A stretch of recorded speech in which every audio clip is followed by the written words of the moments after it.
যখন কোনো বান্দা সূরা ফাতিহার একটা করে আয়াত বলে আলহামদুলিল্লাহি রাব্বিল আলামিন, সঙ্গে সঙ্গে আল্লাহ জবাব দিয়ে বলেন হামিদানি আবদি, বান্দা তুই আমার প্রশংসা করলি।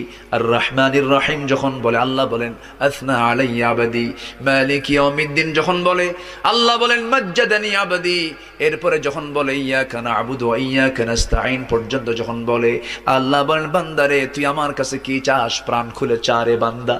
ইহদিনাস সিরাতাল মুস্তাকিম থেকে শুরু করে নিয়া ওয়ালাদ-দাল্লিন পর্যন্ত যখন বান্দা বলে তখন আল্লাহ বলেন বান্দা নামাজের মধ্যে এমন প্রেমের খেলা খেললি বান্দা, তুই যা চাইলি সব আমি আল্লাহ কবুল করলাম। ওই বান্দা যখন রুকুতে যায় আল্লাহ তখন অস্থির হন।